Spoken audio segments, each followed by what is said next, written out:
Panginoon po naming Yahuwah, makapangyarihan Diyos sa lahat. Yayamang binigyan mo kami ng buhay at lakas. Sinasamantala po namin ang pagkakataong ito upang magtipon kami sa iyong banal na harapan, upang magpasalamat, kumilala po sa iyo sa lahat ng iyong kabutihan, magpuri po sa iyo at bigyan ng karangalan ang iyong banal na pangalan.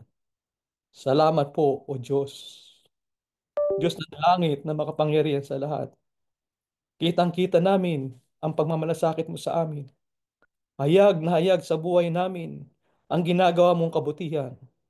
Kaya mga ganitong pagkakataon hindi namin pinalalampas sapagkat ito'y pagkakataong hinahanap mo kami upang sumamba sa iyo. Mga tao, mga lingkod mong ginawan mo ng kabutihan. Sumasamba kami sa iyo, Panginoong Yahuwah. Nagpupuri kami sa iyo sa pamamagitan ng aming awit, sa pamamagitan po ng aming panalangin.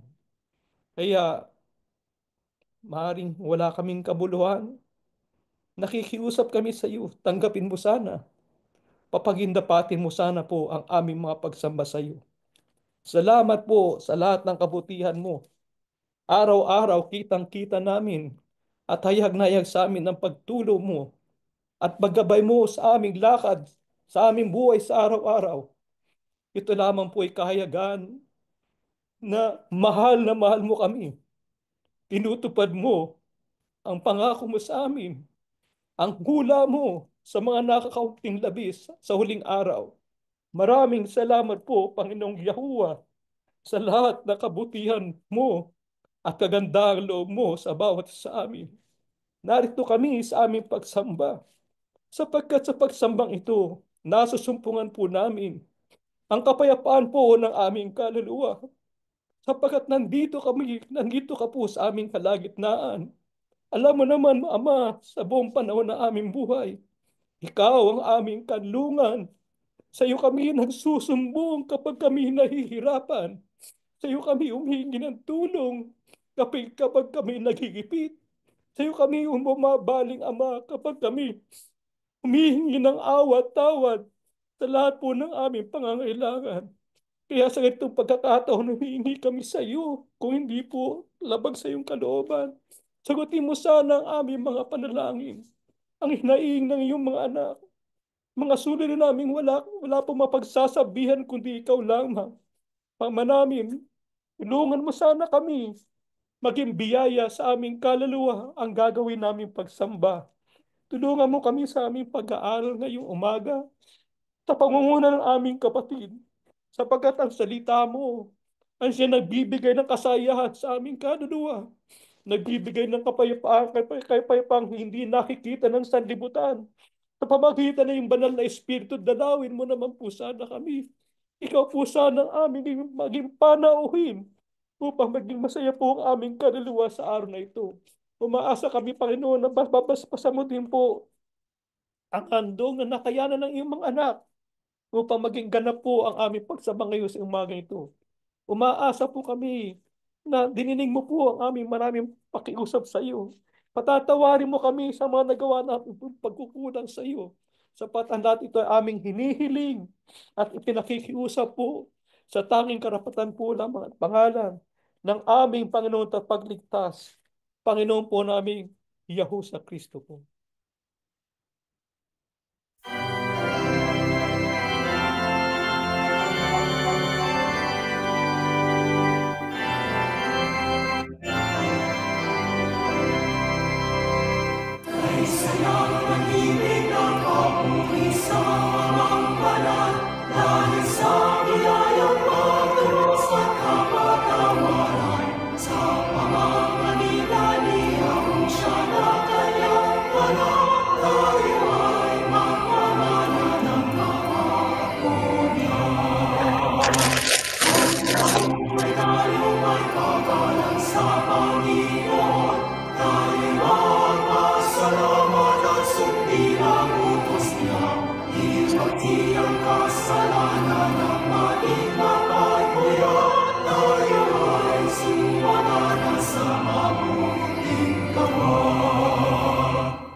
Mga kapatid, sa ating pong itinagal-tagal na rin sa paglilingkod, hindi ba natin naitatanong sa ating sarili kung itong ating mga nararanasang ito ay ating pong matatagalan?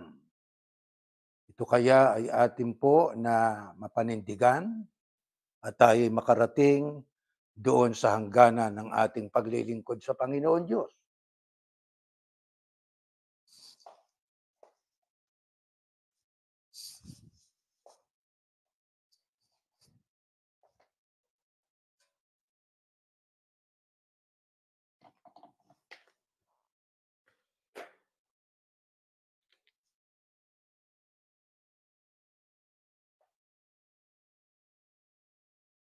Pagpasensya nyo na mga kapatid, patuloy tayo sa ating pag-aaral at sapagkat ganun ang ating tanong, sapagkat may mga kapatid na naiiwan sa daan ng paglalakbay. May mga kapatid tayo na hindi na nakapagpatuloy sa paninindigan sa panig ng Diyos at sa panig ng pagsunod sa katotohanan. Ngayon, meron pong realidad na itinuturo ang Apostol Pablo at yan ay nakasulat sa Roma Kapitulo 8 na ito ang magbibigay sa atin ng inspirasyon sapagkat ang mga salitang isinulat naman niya hindi ganang kanya, kundi ito ay sa patnubay at revelasyon ng kalooban ng Diyos magitan ng Espiritu Santo. Kaya mahalaga na atin po na pagtuunan ng pansin ang ating gagawing pag-aaral na ito upang tayo po ay lalong magkaroon ng matibay na inspirasyon sa ating pong patuloy na paglilingkod sa Ama. Katulad ng ating paksa, ang pag-asa at kaluwalhatiang mahahayag. Mga kapatid, alinsunod sa pagtuturo ng Apostol Pablo, ano ang kanyang ipinaalaala sa mga kapatid noon sa Roma nang siya po ay nangangaral ng ebanghelyo sapagkat yung mga taong nandoon na mga sumampalataya sa kanyang pangangaral ay naging kayahusya, naging tagasunod ng ating Panginoong Yahusya. Ito ang kanyang paalaala. Sa unang talata po sa ating pag-aaral, Roma 8:1 hanggang 4, sa wikang Ingles ay ganito po ang ating mababasa. If you belong to the Christ Yahushua, you won't be punished. Papansinin natin yan. You won't be punished. The Holy Spirit will give you life that comes from the Christ, Yahushua, and will set you free from sin and death. The law of Moses cannot do this because our selfish desires make the law weak. But God set you free when He sent His own Son to be like us sinners and to be a sacrifice for our sin. God used the Christ body to condemn sin. He did this so that we would do what the law commands by obeying the Spirit instead of our own desires. Ano po ang paalaala ng Apostol Pablo sa mga kapatid sa Roma noon na sila po ay kabilang na nga po sa ating Panginoong Yahusya? Diyan po sa binasa natin, ang sabi ng Apostol Pablo, if you belong to the Christ Yahusya. So yung salitang if ay conditional. Sa kondisyong ikaw ay kay Yahusya, ang sabi ng Biblia, you won't be punished. Hindi ka parurusahan. Bakit? Sapagkat ang banal na Espiritu ang nagbigay ng buhay na ito ay sa pamamagitan ng ating Panginoong Yahusya. Ano ginawa ng ating Panginoong Yahusya sa mga sumasampalataya sa Kanya? Naging followers niya. Ang sabi, will set you free from sin and death. Siyong ginawa ng Kristo sa mga sumunod sa Kanya ay nagpalaya sa kanila sa kasalanan at sa kamatayan. Kaya nga po, ang sabi nga dyan you won't be punished anymore. Why? Because you belong to Yahushua. Ang sabi, the law of Moses cannot do this. Kaya tayo ay sa Messianic law, hindi sa Mosaic law. Merong mga tao ngayon na pinagpipilitan nila ang law of Moses. Pero ang sabi ng Biblia, the law of Moses cannot do this. Which one that the law of Moses cannot do? Yung tayo ay maset free from sin and death. Why? Because our selfish desires make the law weak. But God set you free when He sent His own Son to be like us sinners and to be a sacrifice for our sin. Ano lamang ang kondisyon? Ang sabi, He did this so that we would do what the law commands. Which law is this? The law of our Lord Yahushua. By obeying the Spirit instead of our own desires. Sa makatwid, ang ating po na pagiging kayahusya ang pinakamahalaga sa buhay po natin, mga kapatid. Pero ang paalaala sa atin, sundin natin ang law ng ating Panginoong Yahushua, obeying the Spirit instead of our own desires. Alam niyo, ang una nating kalaban, ang ating sariling desires. So ang kailangan natin ay atin po na huwag bigyang daan ang ating own desires, ang ating sariling pagnanasa, instead ating sundin ang Spirit. Ano yung Spirit na yon? Yan po ang Espiritong ibinigay sa atin ng ating Panginoong Yahushua nang tayo sumampalataya sa kanyang aral. Yan ang Espiritong galing sa Panginoon Diyos. Yan po ang dapat nating bigyang daang maghari sa ating sarili. Paano pa itinuro ng Apostol Pablo ang kahalagahan na maging tagasunod ng Kristo o maging kay Yahushua? Pakinggan natin sa Galatia 5:1, ganito nakatala.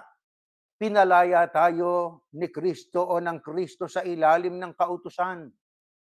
Kaya manindigan kayo sa pananampalataya nyo at wag na kayong magpaaliping muli. Ayon po sa Biblia, mga kapatid, at paano pa pinatunayan ng Apostol Pablo ang kahalagahan na ang tao'y maging tagasunod ng ating Panginoong Yahushua Kristo? Ang sabi, pinalaya tayo ng Kristo sa ilalim ng kautusan. Hindi lamang sa kautusan ni Moises, kundi maging sa kautusan laban sa taong nagkasala. Ano ang batas ng Diyos o kautusan ng Ama sa taong nagkasala? Ang taong nagkasala ay mamamatay. Unang kamatayan at ikalawang kamatayan. Saan yung unang kamatayan? Ano yung unang kamatayan? Pagkalagot ng hininga. Dati, walang ganyan. Nung hindi pa nagkakasala, sina Adan at Eva, pero nang sila'y magkasala, ang sabi, sa lupa sa kayo ay galing sa alabok, at sa alabok kayo babalik. Ano yon? Hatol sa taong nagkasala. Noon, nagsimula kayong Adan at Eva, hanggang ngayon, nararanasan ng tao at mararanasan pa ng mga tao. Doon sa kautosang yon, na bunga ng ating kasalanan, tayo ay hinatulan ng unang kamatayan. Tayo po ay may pag-asang maligtas, mapalaya, at makatakas sa kamatayang yon. Hindi lamang yon, at yung pangalawa, yun ang pinaka-importante. Ano yung ikalawang kamatayan? Yan ang sa dagat-dagatang apoy. Yan po ang tinatawag ng mga Katoliko. Nung ako'y Katoliko, yan ang impyerno. Yan ang dako na parusahan ng mga kaluluwa ng mga taong mapapahamak. Sa dalawang kamatayang yon, tayo pinalaya, tayo ay binigyan ng pag-asang makaligtas doon, bunga ng ginawa ng ating Panginoong Yahushua. Kaya anong panawagan sa atin? Manindigan. Huwag tayong panghinaan ng loob.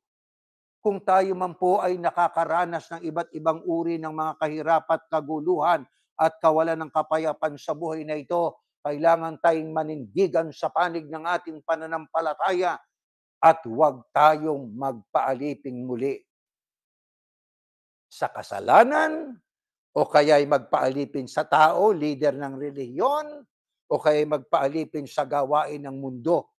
Kailangan tayo ay nandoon sa panig ng ating Diyos.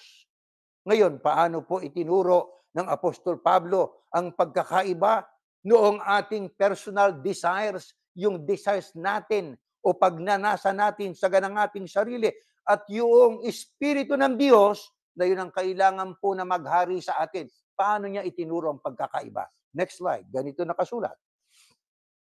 Roma 8. Sapagkat ang mga taong namumuhay ayon sa kanilang makasalanang pagkatao, yan ang own desires, ay walang ibang iniisip kundi ang nais ng kanilang pagkatao. Totoo o hindi totoo? Kapagka naghari at pinaghari natin sa ating sarili ang ating own desires, ang ating sariling makasalanang pagkatao, ano na sa isip natin? Ano ikaliligaya nitong katawang ito? Anong ikaliligay ng tengang ito? Anong ikaliligay ng matang ito? Anong ikaliligay ng kamay na ito? Bakit? Yan ang ating sinasabi.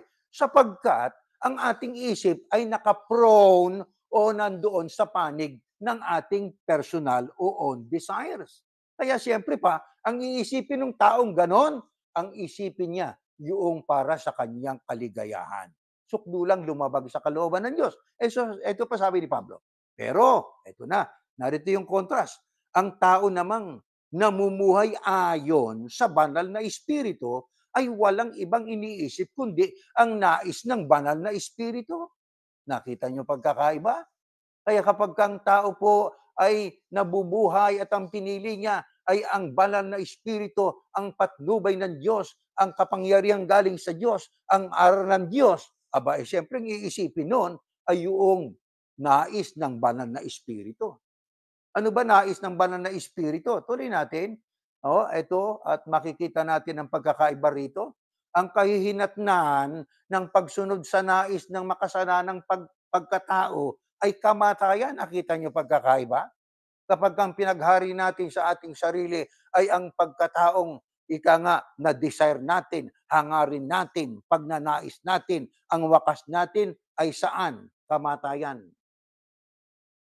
Ano man ang kaigihan kapag ang atin po na pinaghalagahan ay yung banal na espiritu. Ang sabi naman, pero ang kahihinatnan ng pagsunod sa nais ng banal na espiritu ay kapayapaan at buhay na walang hanggan. O alin sa dalawang pipiliin natin? Yung gusto natin ang pairalin natin sa ating sarili o yung banal na espiritu? Siyempre pa, sa ibig na makaluwalhati sa Ama at ibig na magkaroon ng kapayapaan at buhay na walang hanggan, siyempre pa, ang pipiliin natin, maghari sa atin ang banal na espiritu. Bakit? Ang ating pong matatamo kapayapaan di ba? Tingnan ninyo ang taong mapayapa buhay. Nabubuhay sa kapayapaan ang taong na ang kanyang sinusunod yung banal na espiritu. At hindi lang yon, nagpapalakas ng loob sa kanya kahit naghihirap siguro siya, kahit nagdaranas siya ng matitinding pagsubok sa buhay. Ano ho? Pagipitan sa magkabi-kabila, ang lakas ng loob niya. Bakit? May nakalaan na buhay na walang hanggan sa kanya. Kaya ganyan katatag tayo Di ba totoo yon mga kapatid?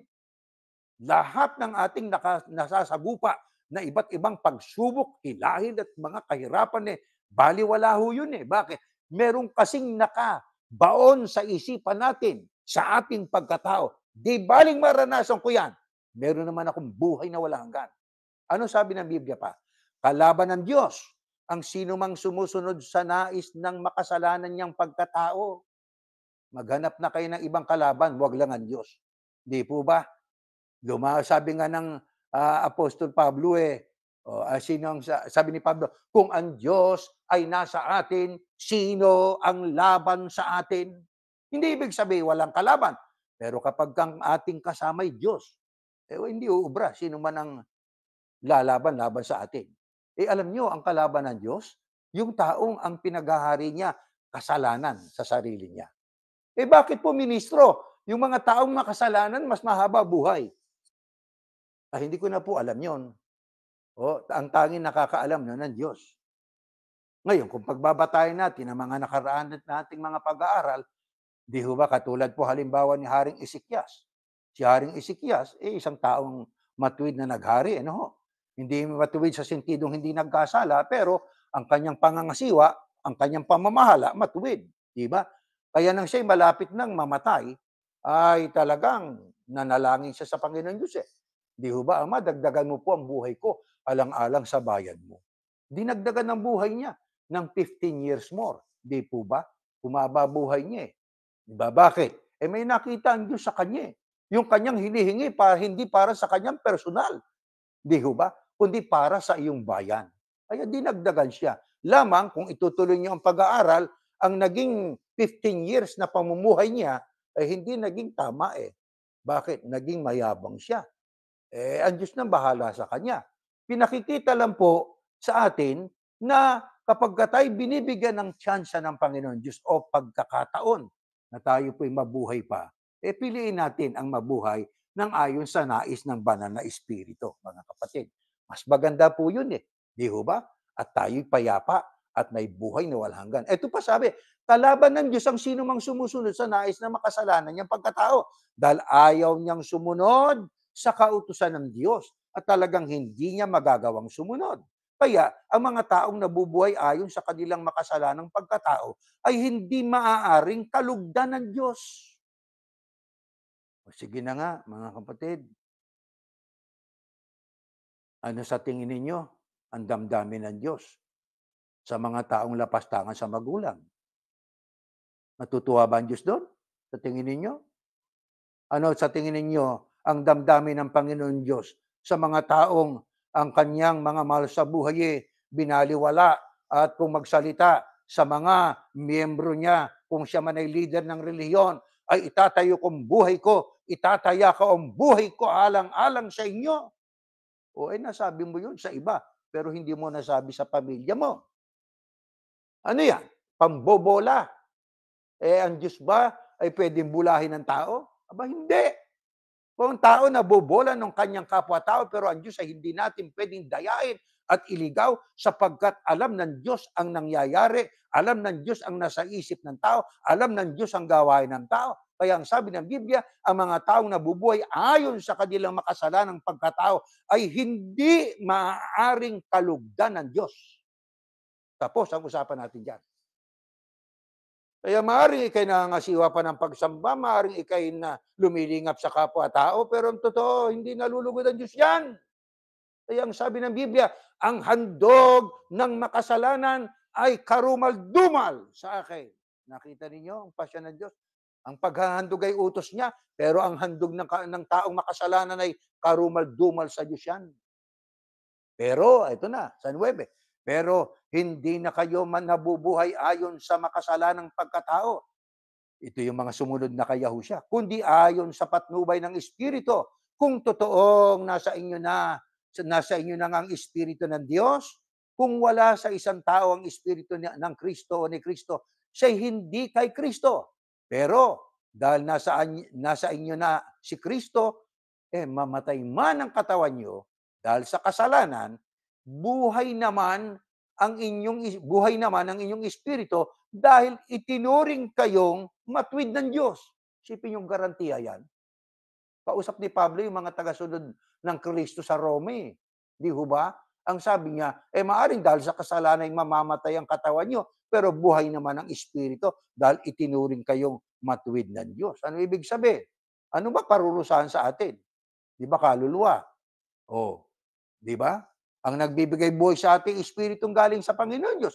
Pero mamatay man tayo, sabi ng Apostol Pablo sa mga taga-Roma na sumunod kay Kristo, maging sa atin sapagkat ang ating sinusunod dito, kaya nga iglesia ni Yahusha, ang sinusunod natin hindi yung ministro, kundi ang utos ng Yahusha na may-ari ng iglesia. Mamatay man tayo, pero mayroon tayong buhay. Pangako yan. Garantiya yan. At dahil nasa inyo na ang Espiritu ng Diyos, muling bumuhay kay Yahusha Kristo, siya rin ang magbibigay ng buhay sa inyong mga katawang may kamatayan. Gagawin niya ito sa pamamagitan ng kanyang Espiritong nananahan sa inyo. Kaya kung paanong ang Kristo, ginawang ehemplo ng Apostol Pablo, di ho ba namatay siya, pero binuhay siya ng Panginoon Diyos. Ang Diyos din na nabumuhay sa Kristo, siya rin ang magbibigay ng buhay sa inyo, mga tagasunod ng Kristo. Sa inyong katawang may kamatayan. Gagawin niya ito sa pamamagitan ng kanyang espiritong nananahan sa inyo. Kaya bakit tayo paghihinaan ng loob, mga kapatid? Walang rason para tayo panghinaan ng loob. Bakit? Sapagkat may garantiya ang ating Panginoong Yahusya. di ba? At ang garantiyang yan ay napakatibay na dapat nating sampalatayanan, kaya tayo dapat na pumanatag. Maaaring dumadaan tayo sa humps and bumps ng buhay. Masarap ang buhay minsan, mayroon tayong kasaganaan, minsan ay wala. Ganyan ang buhay, di ba? Merong napopromote, may nadidemote. May mga naghihirap, may mga yumayaman. Ano man ang sitwasyon, sabi nga ni Pablo, makontento kayo. Makontento kayo. Ito pa, ang panghihikayat na pahayag ni Pablo sa mga taga-Galacia naman. Pakinggan po natin sa Galacia 5:16 hanggang 17. Kaya, mamuhay kayo ng ayon sa nais ng banal na espiritu para hindi ninyo mapagbigyan ang pagnanasa ng laman. Sapagkat ang ninanasa ng laman ay laban sa nais ng espiritu at ang nais ng espiritu ay laban sa ninanasa ng laman. Magkalaban ang dalawang ito kaya hindi ninyo magawa ang gusto ninyong gawin. Kaya diyan ay hinihikayat naman ng Apostol Pablo ang mga taga Galacia na sila po ay mamuhay ng ayon sa nais ng banal na espiritu. Tayo man ay dapat ganun din para wag nating mapagbigyan ang nais ng ating laman, mga kapatid. Kapag kayan po ay ating pong ginawa, tayo po ay magkakaroon ng mapayapang kalooban, di ba mga kapatid? At ito pa, balikan natin ang sa Roma. Ano pa sabi ni Pablo sa mga taga-Roma? Kaya nga, mga kapatid, hindi tayo dapat mamuhay ayon sa ating makasalanang pagkatao. Ito rin ang tinig na dapat nating madinig ngayon. Di ba? Sapagkat tayo may tagasunod ng Yahusya na sinunod din ni Apostol Pablo. Sapagkat mamamatay kayo kapag namuhay kayo ayon sa inyong makasalanang pagkatao. Pero mabubuhay kayo kung susupilin ninyo ang inyong makasalanang pagkatao sa pamamagitan ng banal na espiritu. Mamamatay tayo pagka tayo nabuhay ng ayon sa makasalanang pagkatao. Pero mabubuhay tayo kung susupilin. Kaya mga kapatid, ang una nating kalaban, gaya ng sinabi ko na nga po, ay ang ating sarili. Ito. Supilin, control yourself. Paano natin makukontrol ito? Sa pamamagitan ng banal na espiritu. Bakit? Sabi ni Pablo, saganang tao ako. Di ba? Saganang kanya, sapagkat siya'y abang tao. Bakit niya sinabing sa abang tao siya? Sapagkat sabi ni Pablo, diyan din sa Roma, sa loob niya may dalawang kautusan o batas na naglalaban-laban. Kautusan ng kasalanan, kautusan ng kabanalan sa loob niya. Kaya, ang sabi pa nga niya, yung matuwid o mabuti na ibig kong gawin, hindi ko nagagawa. Yun namang kasalanan o masama na ayaw kong gawin, yun naman ang aking nagagawa. Kaya anong sabi niya? Abang tao ako pagdating sa kasalanan. Pero anong ginawa ng Pablo? Nanalangin sa Diyos. Kaya diyan sa ating binasa mga kapatid, ating masusupil ang pagnanasa ng ating sarili kung tayo ay laging nananalangin sa Diyos sa patnubay ng banal na espiritu. Ang mga taong pinapatnubay ng espiritu ng Diyos ay mga anak ng Diyos. At ang espiritu na tinanggap ninyo, hindi kayo inalipin upang muling matakot. Kaya ang espiritong taglay natin, hindi para tayo matakot. Kaya ang may espiritu ng Diyos ay hindi ho matatakutin. Matapang. Tingnan ninyo si Haring Saul. Di ba si Haring Saul ang unang hari ng Israel? Matigas ang ulo kasi ng Israelite. Di ba? Pagkatapos ng panahon ng mga hukom, humingi sila ng hari.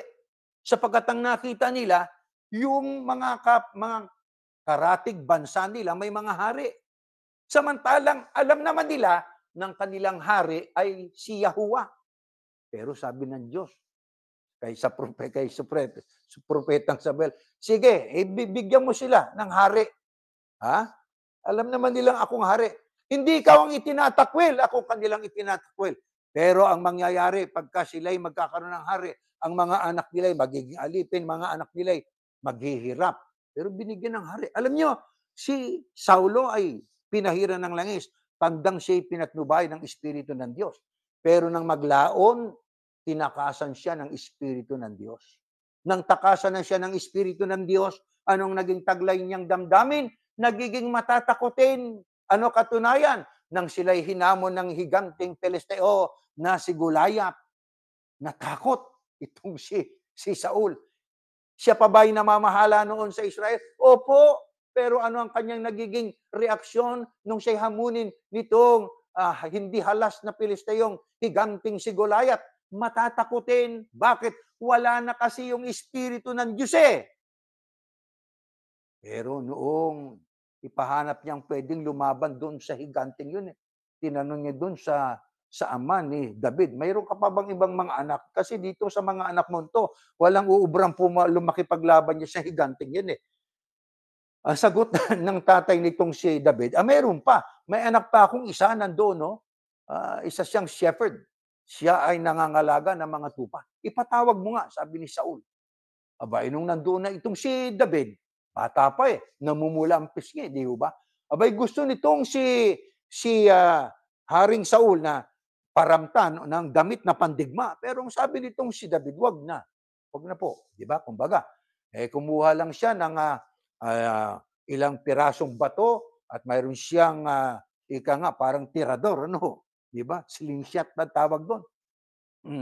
Pagkatapos ang sabi niya doon kay Saul, itong higanting Pelisteyong ito ay ito'y ibibigay sa akin ito ng Panginoon Diyos.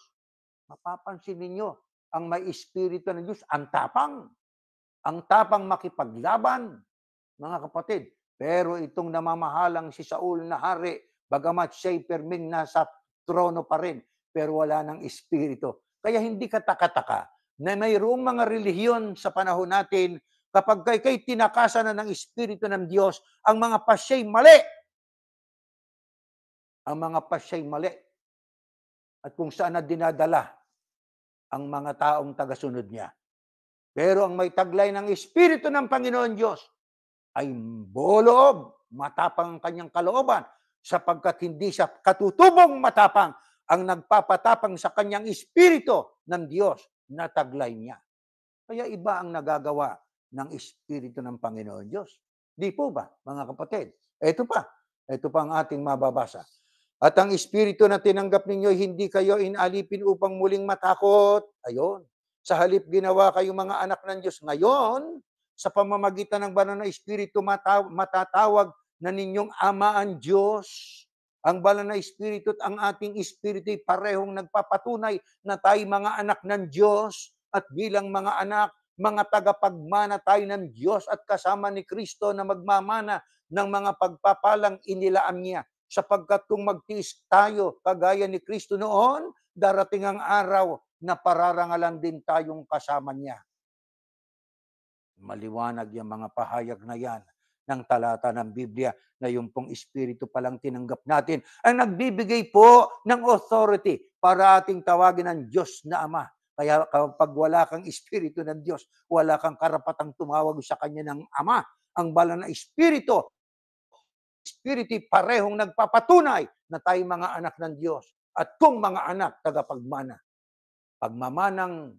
Manang hindi galing sa ating mga magulang sa laman, sapagkat ang pamanang maaring ipamamana sa atin ng mga magulang natin sa laman ay mga material, kwarta, o kaya'y propiedad. Pero yan ay panglupa lang. Pero itong ating mamanahing ito, bunga ng ating po na pamumuhay ng ayon sa Espiritu, ito po ay ang mga pangako ng Panginoon Diyos na inilaan sa atin na mamaya sa bandang huli ng ating pag-aaral. Bagamat alam kong alam nyo na rin, ay ating pong i-refresh sa ating mga pag-iisip. Mga kapatid, kanginong Espiritu, ang ipinadala ng ating Panginoong Yahuwah sa mga sumusunod sa kanyang kautusan. Next slide, ganito po ang ating mababasa, 4:6 hanggang 7, aklat ng Galacia. At dahil mga anak na tayo ngayon ng Diyos, ayun na, Ibig sabihin, taglay na natin ang Espiritu ng Diyos. Isinugo ng Diyos ang Espiritu ng Kanyang anak sa ating puso. Kaya makakatawag na tayo sa Kanya ng Ama. Ngayon, hindi na tayo mga alipin, kundi mga anak. At kung mga anak tayo ng Diyos, tagapagmana rin tayo ng mga pangako niya. O ano naman ang mga pahayag na yan? Yan ang kahalagahan ng tayo po ay mga tagasunod ng Kristo. Espiritu ng Kristo ang dapat nating mataglay. Bakit? Ano ang espiritu meron ng Kristo? Mapagpakumbaba. Ano pa? Masunurin hanggang kailan? Hanggang sa kamatayan sa krus. Dahil diyan, ano ang pinahayag ng Espiritu ng anak? O, ano ang ipinapahayag ng Espiritu ng anak? Pagtaglay natin ng Espiritu ng anak, ano ang ibig ipahayag sa atin nun? Ito po, sa Roma, balik tayo. Kaya itong Kapitulo 8 ng Roma, marami tayong natututunan. Para sa akin, sabi ni Pablo, next slide, Roma 8:18. Para sa akin, ang mga paghihirap sa buhay na ito ay hindi maihahambing sa napakagandang kalagayan na mapapasa atin balang araw. Mga kapatid, kaya sa ating kaninang introduction, hirap na ba kayo sa buhay na ito? Sa buhay ba natin ito? Tayo ba ika nga halos hindi makahakbang dahil sa hirap na dinaranas natin. Ang sabi, para sa akin, sabi ni Pablo, yan din ang dapat natin maging paninindigan, mga kapatid. Ang mga paghihirap sa buhay na ito'y hindi maihahambing o maikukumpara sa napakagandang kalagayang mapapasa atin balang araw. Bakit? Maging ang buong nilikhay sabik na naghihintay na ihayag ng Diyos ang mga anak niya. Sapagkat ang lahat ng nilikha ng Diyos ay hindi nakaabot sa layunin para sa kanila. Kasi ang lahat ng tao nilikha ng Diyos. Ibig niya na sana'y makarating sa ibig niya. Pero hindi lahat nakarating dun. Sino lang? Yung mga taong nanindigan lang sa panig ng Diyos, di ba? Nangyari ito hindi dahil sa gusto nila, kundi dahil ito ang gusto ng Diyos. Pero may pag-asa pa. Yung mga taong hindi pa nakarating sa layunin ng Diyos, may pag-asa pa. Dahil palalayain din niya ang buong nilikha mula sa kabulukang umaalipin dito. May pag-asa pa. Palalayain kung gustong magpalaya. Yung iba ayaw magpalaya Gusto doon sa kanyang kinalalagyan. Kahit marami siyang alam na nakikita na mali at hindi na ayon sa Biblia, alam nyo, noon pa rin sila. Nakasanayan na kasi. Alam nyo kasi ang mali, kahit mali, pagka nakasanayan, naging totoo na para sa kanila. Yun ang masakit dun Di ho ba? At ano pa sabi? At makakasama rin sa napakagandang kalagayan ng mga anak ng Diyos. Alam natin na hanggang ngayon, ang buong nilikhay naghihirap. Alam niyo nang sabi ni Pablo to, siyempre, unang siglo ito panahon ng Kristyanismo. Ang sabi, noon pala, naghihirap ng buong nilikha lalo sa panahon natin ngayon. Pagka kinuha ninyong porsyento na naghihirap sa buong mundo, naku po, ang dami, mga kapatid. Lalo sa mga third world country, naku, totoong-totoo na naghihirap ang maraming tao. Pero sabi ni Pablo, alam natin na hanggang ngayon, ang buong nilikhay naghihirap at dumaraing tulad ng isang babaeng manganganak na. Hindi ba na dumaraing? Daing ng daing sa hirap. Kaya pag napapanood ko yung Sait Bulaga, yung Sugod Bahay, lahat ng mga sinugod sa bahay, walang hindi umiiyak Kesyo ganito, talaga naman totoo Dumadaing. Kaya walang mapag-aral, may sakit ang aking ganito, may sakit ako, may maintenance ako. Dumadaing! Sapagkat yon ang katotohanan. Noong panahon ni Pablo, lalo na sa panahon natin ngayon, mga kapatid. Di ho ba? Maraming dumadaing. Katulad ng wika ng babaeng nanganganak. At hindi lamang ang buong nilikha, kundi pati tayong mga tumanggap ng banal na espiritu na siyang unang kaloob ng Diyos ay dumaraing din habang naghihintay tayo sa na matubos ang ating mga katawan at mahayagang ganap na katayuan natin bilang mga anak ng Diyos. Kaya hindi lang sila na mga taong hindi natin kasama sa paglilingkod. Pati tayo dumadaing din tayo Di ba? Kapaimbabawan naman kung di natin sasabihin hindi tayo dumadaing. Pag mayroon ka ng arthritis, daing ka ng daing di ba? 'Pag mayroon kang sakit, dumadaing tayo sa sakit. 'Pag mayroon kang rayoma na, 'di ba, arthritis, meron kang kung ano-anong sakit, 'di ba, dumadaing tayo, eh. Normal 'yon sa tao, mga kapatid. Pero ang kaibahan lang natin, tayo'y mga anak ng Diyos, eh. Kung tayo'y mga anak ng Diyos, dumadaing man tayo, may Diyos tayo, hindi tayo, ika nga, pinababayaan ng Ama. Ang katunayan, eto, ako bilang bilang magagawa kong halimbawa sarili ko, gaano karami na yung mga naranasan nating hirap na muntik ka ng mamatay, karamdaman, akala mo tapos ka na, eh. Hindi, dinudugtungan pa ng Panginoon Diyos, eh, ang buhay natin. Yun ang kahayagan na ibig ka pa niya na magsisi at ibig ka pa niya na magkaroon ng buhay na ayon sa gusto niya. Di ho ba, mga kapatid? Ito pa sa 24, ligtas na tayo at naghihintay na lang na maging ganap ang kaligtasang ito. Ligtas na tayo, ibig sabihin, ang lakas na ng ating garantiyang kaligtasan, eh. Bakit? Alam natin ang ating sinusunod ay si Yahushua, 'di ba? Hindi kung sino-sino, hindi yung batas ni Moises, kundi si Yahushua. Kaya ligtas na tayo. Ano na lang hinihintay natin? Ang naghihintay na lang tayo na maging ganap ang kaligtasang ito.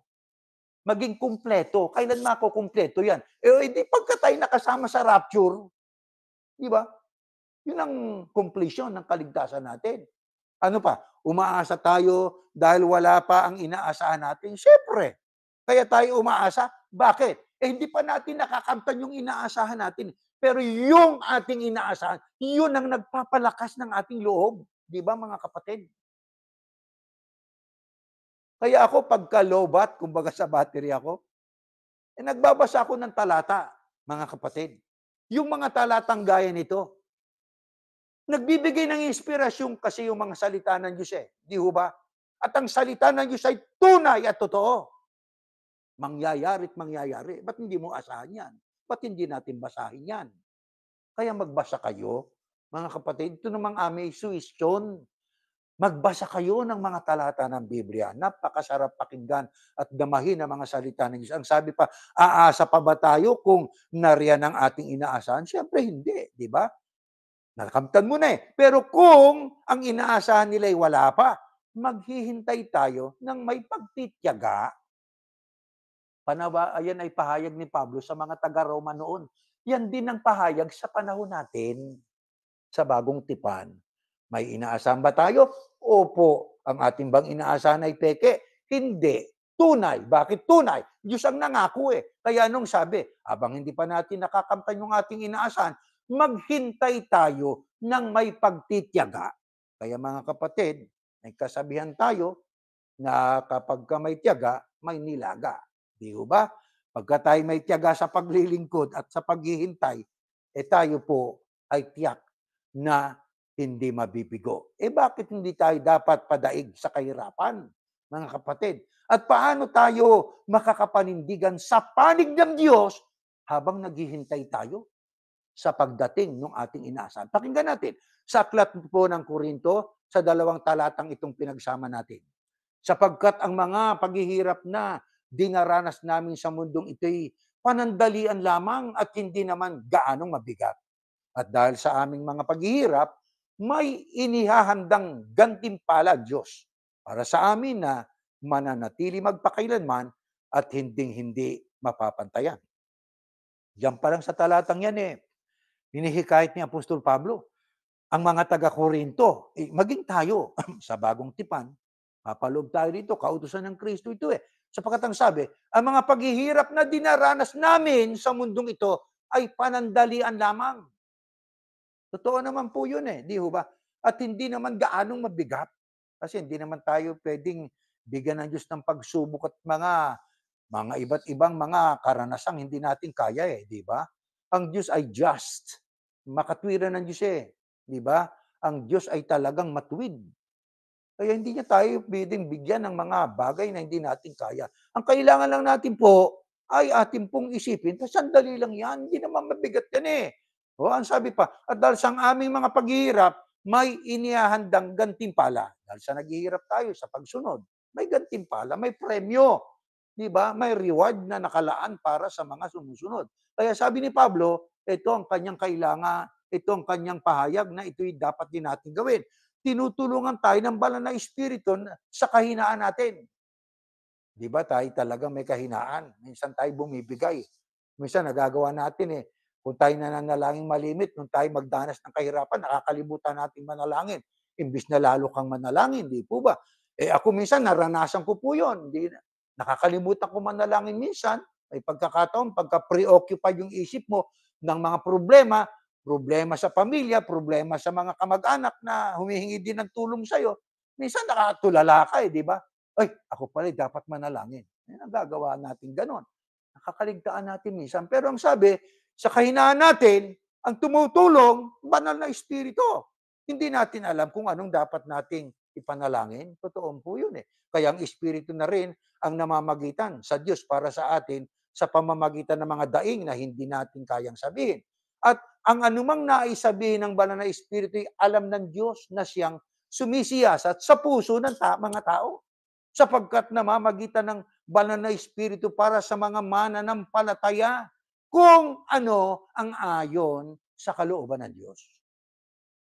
Mga kapatid, tayo, hinikayat din ng Apostol Pablo, gaya ng kanyang panghikayat noon sa mga taga-Roma, panalangin. Ang panalangin po ang siyang ating dapat na maging armas sa lahat ng pagkakataon. At sa ating panalangin, hindi yung ganda ng pananalita. Kapag ang totoo, wala namang marunong manalangin eh. Kung hindi tayo papatnubayan ng Espiritu ng Diyos, di po ba? Kaya nga po, ang sabi ng Biblia naman, sa ating pananalangin, ang sinisiyasat ng Diyos ang puso, ang laman ng ating mga puso. Hindi tayo pwedeng magsalita ng mga matatamis na mga pangungusap, magandang hanay ng panalangin, pero hanggang hanay lang pala, pero ang laman ng puso hindi gayon. Di po ba, mga kapatid? Kaya ang puso, nakikita ng Diyos yung nilalaman ng ating puso, kung ano po talaga at ano ang nilalaman talaga ng ating puso. Ano ang kahalagahan at ano ang palagi nating dapat na isagawa? Anong kahalagahan ng pananalangin? Anong kahalagahan ng pagsunod sa kalooban ng Ama? Ito, pakinggan pa natin sa ilang mga talata pa ng ating pag-aaral. Ganito nakasulat. Ayan. At manalangin kayo sa lahat ng oras. Sa tulong ng banal na Espiritu, ipanalangin yung lahat ng dapat ipanalangin. Huwag kayong magpabaya. Kaya diyan tayo minsan nakakapagpabaya tayo. Sana'y patawarin tayo ng Diyos. Ano po? Patuloy kayong manalangin lalo na para sa lahat ng mga pinabanal. Kaya sa atin, ipinapanalangin natin ang lahat ng tao eh.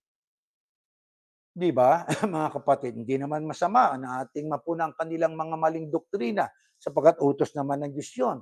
Pag hindi natin pinuna, para natin tayo po ay nakikipagkondon, atin silang hinahayaan sa kanilang mali, mas mali po yun. Kailang tulungan nating maituwid ang tao. Kung tayo naman ang mali, tulungan nila tayo maituwid din. Dahil sa pag-ibig, di po ba? Kaya ang sabi, kailangan ipagmalasakit natin. Pero higit sa lahat, ipanalangin natin ang mga kapatid natin, yung mga pinabanal, hindi banal, pinabanal ng dugo ng Kristo. Tinubos kasi. Sino yung tinubos? Yung mga sumusunod, hindi yung mga taong tinatawag lang sa pangalan. Kasi pinagmamalaki natin nung ako ministro pa sa Iglesia ni Cristo. Ang tanging tinubos ng iglesia, ng dugo ng Kristo, Iglesia ni Cristo. Paano yung Iglesia ni Cristo dito sa may Church of Christ din ni Hamilton sa Amerika? Pagka inyong ginugel, ang daming Church of Christ. Dahil ba sila Church of Christ? Sila lang ang tinubos din. Bukod pa yung mga taga-Pilipinas, may mga Church of Christ ditong iba't ibang reliyon, pero Church of Christ din. Kung sila ba Church of Christ din, ay sila din ang tinubos. Aba hindi. Ang tinubos, hindi yung pangalan, kundi yung sumusunod sa kay Yahushua. Yun ang tinubos. Kasi yung pangalang Iglesia ng Kristo, Iglesia ni Kristo, Iglesia ng Diyos, Iglesia ng Panginoon, ang Iglesia, mga tao, bumubuo doon ng tagasunod. Kaya pag sinabing Iglesia ng Kristo, Iglesia ni Kristo, tagasunod ng Kristo. Iglesia ni Yahushua, tagasunod ng Kristo. Tagasunod! Kaya hindi yung pangalan eh. Di ba? Kapagkat maaring taglayin mo yung pangalan, pero hindi ka naman sumusunod. Kaya mga kapatid, at saka ang tamang pangalan, hindi Kristo. Kapagkat ang Kristo ay pangalan ng titulo, ng ibig sabihin anointed. Ang pangalang ibinigay sa mga taong sukat nating ikaligtas, yung pangalang Yahushua. Kaya doon sa Mateo 1:21, ang ipanganganak mo ay tatawagin ng wika na Yahushua sapagkat kanyang ililigtas ang kanyang bayan. Hindi sinabing ang pangalang itatawag sa pangalang ipanganganak ng asawa mong si Maria, sabi ng anghel kay Jose, ay Kristo, hindi, kundi Yahushua. Kaya iglesia ni Yahushua tayo. Nandoon ang Yahushua, pangalang may kaligtasan. Kaya mga kapatid, ano pa sabi? Alam natin na sa lahat ng bagay, gumagawa ang Diyos para sa ikabubuti ng mga umiibig sa Kanya. Kaya ang nangyayari sa buhay natin ngayon, sa ikabubuti ng lahat ng umiibig sa Diyos yan, na Kanyang tinawag ayon sa Kanyang layunin. Sapagkat alam na ng Diyos noong paman kung sino-sino ang Kanyang magiging mga anak. Tigil muna tayo. Alam na ng Diyos kung sino-sino magiging mga anak niya, maging noon pa. Bakit? Sapagkat ang Diyos, alam niya ang mangyayari sa mula sa wakas. Oh, ang ano niyang mangyayari sa wakas mula sa pasimula. Bakit? Omnisciente siya, all-knowing siya. Kaya alam niya kung sino talaga maliligtas. Maaaring may nag-umpisang mabuti, nagwakas na hindi. Nag-umpisang masama, nagwakas na naligtas. Di ho ba katulad halimbawa ni Judas Iscariote, nag-umpisang mabuti sapagkat isa sa mga apostol nagwakas na masama.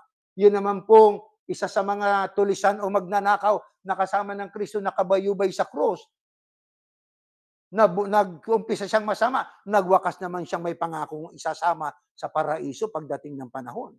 Nakita ninyo, mga kapatid. Bakit? Alam ng Diyos kung sino noong paman ang mga tao na magiging mga anak niya. Di po ba? At sila'y itinalaga niyang tanatulad sa kanyang anak na si Yahushua para siya ang maging panganay sa maraming magkakapatid. Kaya nga, ang mga taong pinili ng Diyos nung una pa ay tinawag niya para maging kanyang mga anak. Kaya, mga kapatid, hindi lang sapat ang ikaw ay tinawag, pinili. Many are called but few are chosen. Marami ang mga tinawag.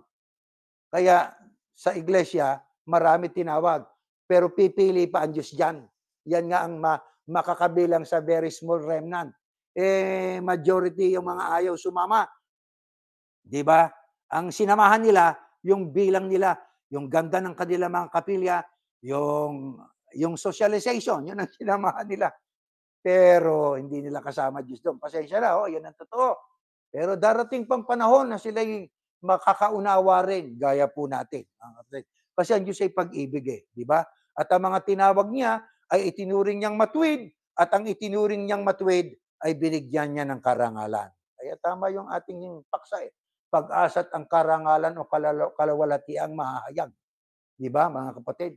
Kaya ano ba talaga plano ng Diyos? Sa kanyang mga anak, yung mga tagasunod ng anak niya, ng Kristo. At ano ang laging nakalaan para sa mga kay-Yahushua? Ito, pakinggan natin. Ito po sa Jeremias. Next slide. Ito po ang ating mababasa. Alam ko kung paano ko tutuparin ang plano ko para sa kabutihan niyo at hindi sa kasamaan nyo, at plano para bigyan kayo ng pag-asa na magkaroon kayo ng mabuting kinabukasan. Ito'y sulat ng Diyos sa magitan ni Propeta Jeremias para sa Israel noon. Noon ay sinabi ng Panginoon Diyos, alam ko kung paano ko tutuparin ang mga plano ko para sa kabutihan niyo. Kaya ang Diyos, pagka ikay kabilang sa bayan niya, ang totoo, ang Diyos ay hindi lang para sa bayan niya. Diba? Ang Diyos ay nagpapaulan sa matuwid at sa masama. Ang Diyos ay nagpapasikat ng araw ng araw para sa matuwid at sa hindi matuwid, di ba, mga kapatid? Nilalang niya po yun Pareho niyang mahal, kaya maging ang mga ibon nga di ba? Pinapakain ng Diyos yan Kahit na mga taong nasa iba't ibang paniniwala, agnostiko, kahit ayaw nga maniwala sa Diyos, hindi naman sila pinatay agad ng Diyos Hanggang ngayon, marami pang mga nabubuhay na ayaw maniwalang may Diyos Mga agnostiko, mga taong free thinkers, mga libre pensador, mga tao na sabi nga ay ayaw maniwala sa Kristo, pero hindi sila pinapatay, buhay pa Binibigyan ng pagkakataon ng tao. Di lalo na pagka kay Yahushua, ang sabi ng talatang binasa natin alam ko kung paano ko tutuparin ang plano ko para sa inyo. Sa kabubuti ninyo. Plano para bigyan kayo ng pag-asa. na magkaroon kayo ng mabuting kinabukasan. Hindi lang yan. Ito pa, next slide. 31, 38. Ito pa na ating mababasa natin. Ngayon, kung iisipin natin, ang mga bagay na ito, masasabi nating panig sa atin ng Diyos. Sabi ni Pablo, no? At dahil dito, walang magtatagumpay laban sa atin. Kung ang sarili niyang anak ay hindi niya ipinagkait sa halip ay ibinigay niya para sa atin, tiyak na ibibigay din niya sa atin ang lahat ng bagay. Sinong maaaring mag-akusa sa mga pinili ng Diyos? Ang Diyos na mismo na ang nagturing sa atin na matuwid. Wala ring makakahatol sa atin ng kaparusahan dahil si Kristo Yahushua na mismo ang hinatulang mamatay para sa atin. Yan ang mga tagasunod ng Kristo, di ba? Para sa atin, para sa atin. Kristo namatay para sa atin. At hindi lang yan. Muli siyang binuhay at nasa kanang kamay na ngayon ng Diyos at namamagitan para sa atin. Sino yung atin? Kausap ni Pablo, mga tagasunod ng Kristo. Walang makakapagpahiwalay sa atin sa pag-ibig ni Kristo kahit dumanas pa tayo ng mga pagsubok, paghihirap, pag-uusig, gutom, kawalan, panganib o maging kamatayan. Gaya nga ng sinabi sa kasulatan, alang-alang sa iyo, palaging nasa panganib ang aming buhay. Sabi ni Pablo, alang-alang kay Yahushua, nanganganib ang buhay. Sapagkat pag nangaral ka noong panahon nila, kay Yahushua, usigin ka, papatayin ka. Iyan din ang sa panahon natin. Minsan ay pagka nagturo ka ng tama, narinig ng iba, nagagalit, pinagbabantaan ka. Ang iba nga, pumapatay pa para wag malantad yung kanilang kasamaan, di ba? Pero sana magbago pa sila. Ngayon, para kaming mga tupang kakatayin. Pero kahit ganitong kalagayan natin, kayang-kaya nating pagtagumpayan ito sa tulong ni Kristo o ng Kristo na nagmamahal sa atin. Sapagkat natitiyak ko, sabi ni Pablo, na walang makakapagpahiwalay sa atin sa pag-ibig ng Diyos na ipinakita sa atin sa pamamagitan ni Kristo Yahushua na ating Panginoon, maging kamatayan o buhay, mga anghel o anumang makapangyariang espiritu, ang kasalukuyang panahon o ang hinaharap, ang mga kapangyarihan, ang mga nasa itaas o mga nasa ibaba o kahit ano pang mga bagay sa buong mundo ay hindi makapaghihiwalay sa atin sa pag-ibig ng Diyos. Ganyan ang paninindigan ng mga kayahusya. Ganyan ba tayo, mga kapatid? Nakahanda ba tayo sa lahat ng pwedeng mangyari sa buhay natin, sa ating ginagawang pagsunod, sa kautusan ng ating Panginoong Yahushua? Paano kung tayo haharap na sa iba't ibang mga pagsubok na ang nakatayay buhay na natin? Maaaring sa umpisa'y takot tayo. Pero pag naisip natin ang naging karanasan ng mga unang mga tagasunod ng Kristo, sila po ay naging matapang sapagkat sila'y nanindigan sa tama. Kung nakaya nila noon, kakayanin din natin yan sa patnubay ng Espiritu ng ating Panginoon Diyos at ng ating Panginoong Yahushua HaMashiach. Ayon kay Apostol Juan, ano ang tatak ng tunay na sa Diyos? Kaya anuman ang mangyari sa kanila ay magtatagumpay sila laban sa lahat ng maaaring makaagaw sa kanilang maluwalhating pag-asa. Next slide. Ito po nakasulat. Unang Juan, ngunit mga anak ko, ang turing kasi ni Juan sa mga tagasunod ng Kristo, mga anak ko, parang si Pablo, mga anak niya sa pangangaral ng Ebanghelyo, ang mga taga-Korinto, yung mga hintil, mga anak sa pangangaral ng Ebanghelyo. Dito sabi ni Juan, ngunit mga anak ko, sino yung kausap niya? Mga tagasunod ng ating Panginoong Yahushua. Bakit ang tawag niya yung mga anak ko? Para siyang ama sa pangangaral ng Ebanghelyo. Di ba? Para niya na silang mga anak. Ito sabi niya, kayo'y sa Diyos. Ang kausap niya yung mga sumasampalataya kay Yahushua at kay Christ sa ating Panginoong Yahuwah. At napagtagumpayan na ninyo. Nakita ninyo? Napagtagumpayan na ninyo. O di, napagtagumpayan na. Ang mga huwad at mga sinungaling na propeta. Nako, parang totoong-totoo ito sa atin, aplikable. Ibig sabihin, natakasan na natin ang peke na tagapamahalang pangkalahatan, mga sinungaling na propeta. napagtagumpay na natin.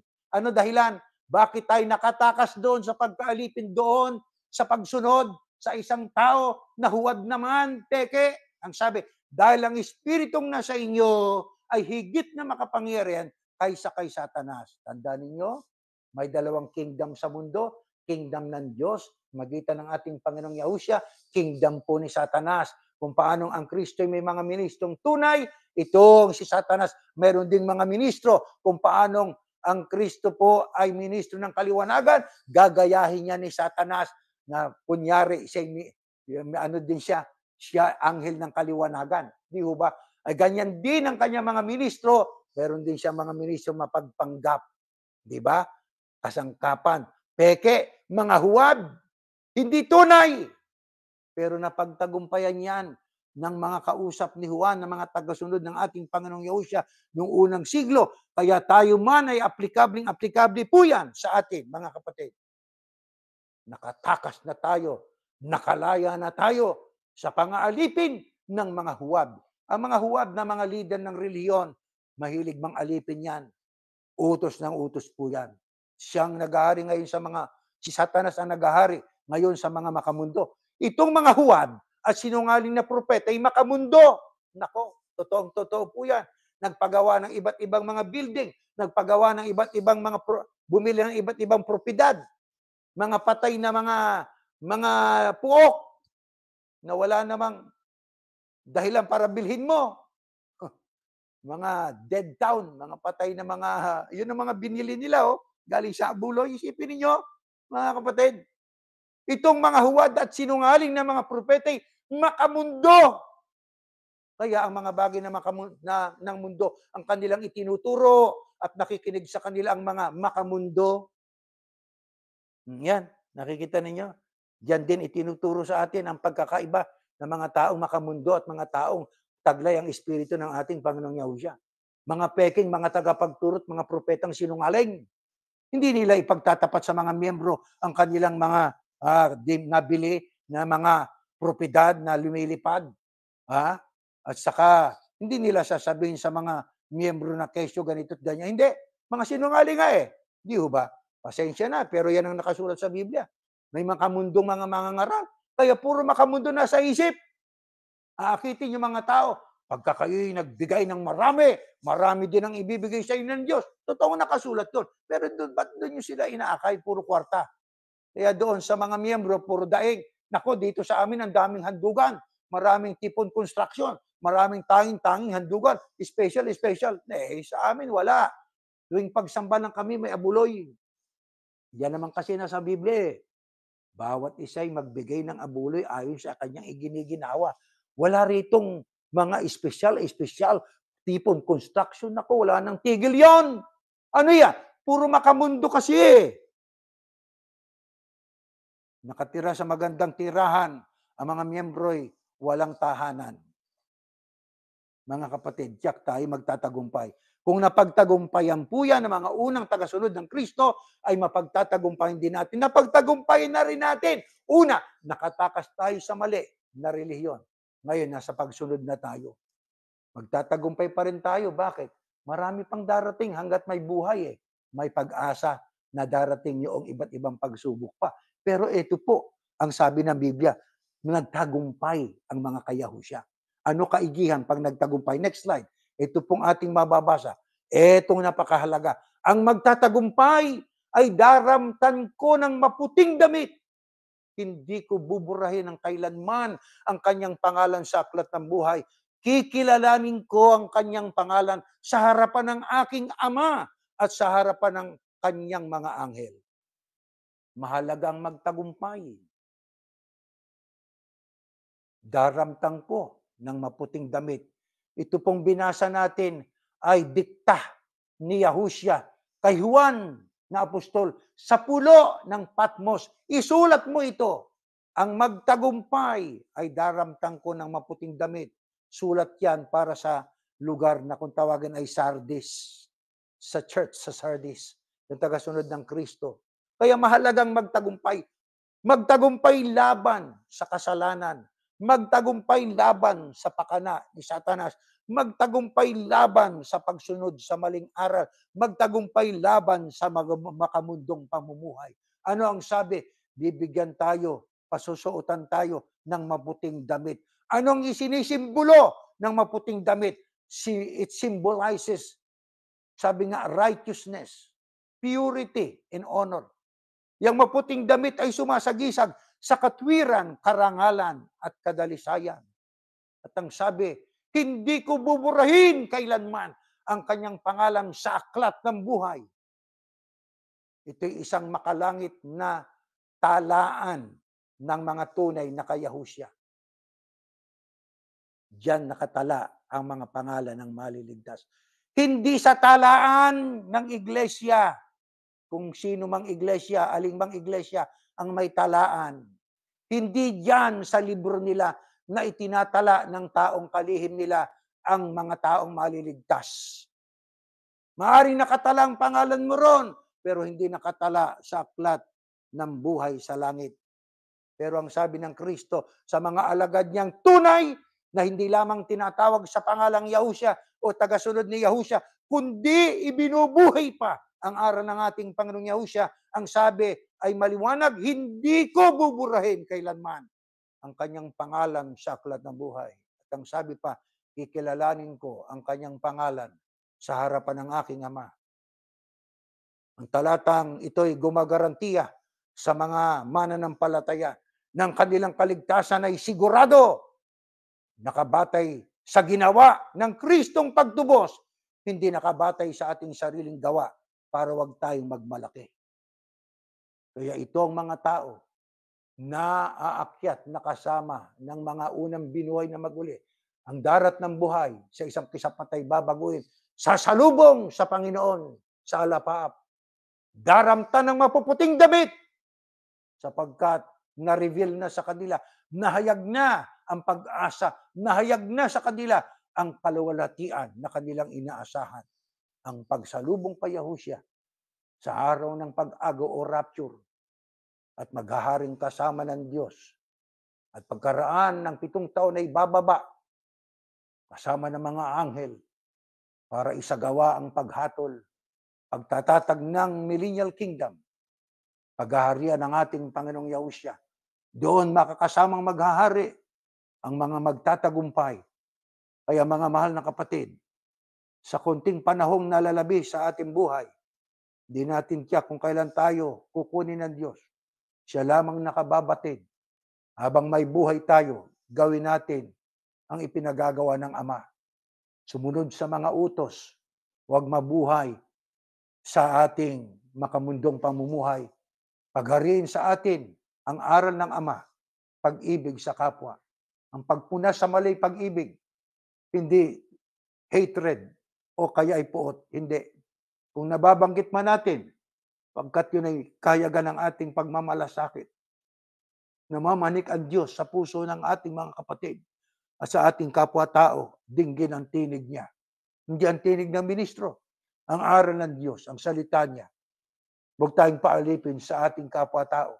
Huwag tayong paalipin sa maling aral. Di baling maging alipin, kung tawagin tayo alipin, pero alipin tayo ng ating Panginoon Diyos. Alipin sa sintidong tagasunod tayo ng utos niya. Hindi ba pa naman natin pinipikit ang ating mga mata, natitiyak na natin ating natatanaw-tanaw na ang karangalan, ang kalwalatian, ang pag-asa na ibibigay sa atin ng ating Ama. Kaya mga kapatid, dagdagan natin ang ating pagtitiwala sa Ama. Dagdagan natin ang ating gawaing hinahanap sa atin ng Ama upang tayo po ay maging dapat sa kaligtasang ihahayag niya. Tumayo po kayo at tayo mananalangin. Aming Ama, Yahuwah, Yahuwah na makapangyarihan sa lahat, kapag kami po ay natitipon gaya ngayon, labis ang aming kagalakan sapagkat nakakasamba pa kami, nakatatawag pa kami sa iyong pangalan. At alam namin, hindi kami dapat sapagkat kahit anong pilit ang gawin namin, hindi kami perpekto talaga, Ama. Nagkakasala pa rin po kami. Nagkukulang pa rin kami sa pagsunod sa gusto mo. Pero ang amin po na hinihiling sa pagkakataong ito, sana pakitakpan mo minsan pa ng iyong pag-ibig ang aming mga kasalanan, pagkukulang. Pakinggan mo po ang aming hinaing na huwag mo kaming iiwan. Opo, nakatakas na kami sa mga sinungaling na mga mangangaral. Nagtagumpay na kami sa pagtalikod sa mga maling aral. Matagal kami na naalipin sa dakong yon, pero ngayon, tagasunod na kami ng anak mo. Opo, hindi kami marami sa bilang, kakaunti kami, sapagkat yun ang sinabi mo, marami ang tinawag, kakaunti ang pinili. Sa piniling ito, kami sumasampalataya, nadaranas pa kami ng hirap habang naghihintay kami upang makumpleto ang kaligtasan namin. Ama, ang amin lang po na hinihingi, huwag mo po kaming pababayaan. Kapag naghihirap na kami ng matindi at tatawag kami sa iyo, Ama, pakidinggin mo po ang aming panalangin. Pag nalilito na kami dahil sa problema at kami lumuluhod na magpamilya, pakinggan mo po ang aming tinig.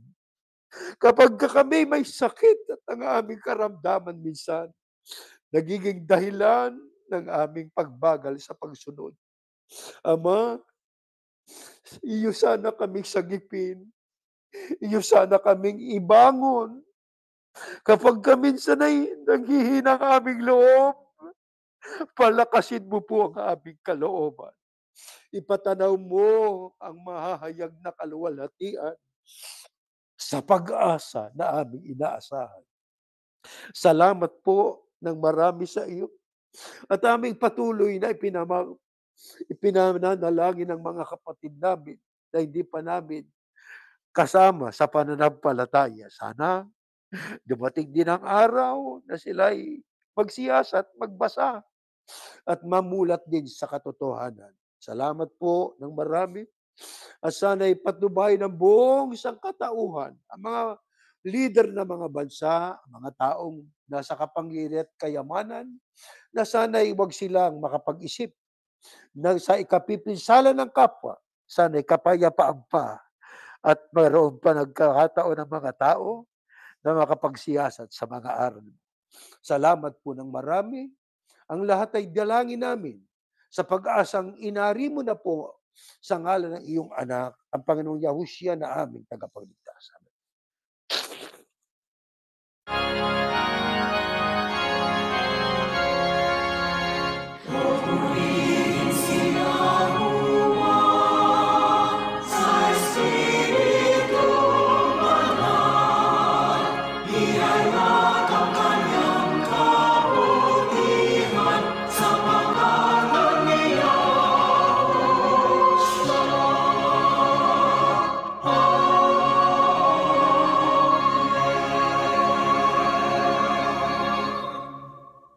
Ang biyayang pagliligtas ng ating Panginoong Yahushua, ang pag-ibig ng Diyos na si Yahuwah at ang patuloy na pakikipisan ng Espiritu Santo, dinawang sumaating lahat ngayon at magpakailanman. Amen. Mga mahal na kapatid, meron tayong tagubilin. Please join us every Thursday, 9 p.m. Eastern Time, 6 p.m. sa Pacific Time po for our Bible study. Sa podcast po natin, called 1001 Billion Questions. At gaya ng dati, palagi nating panalangin ang lahat ng mga tao, leader ng mga bansa, mga tao na sa kapangyarihan at authority, na magkaroon pa ng pagkakataong mabuhay tayo ng mapayapa at may paggalang sa Diyos at ang kondukta ay naayon sa kalooban ng Ama. Umaasa kami na yan po ay maliwanag hanggang dyan po at tayo natatapos na.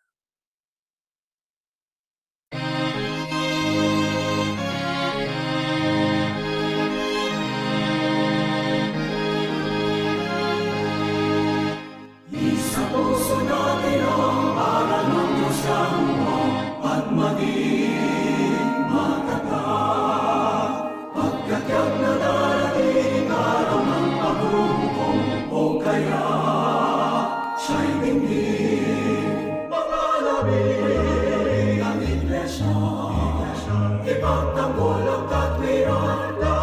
sa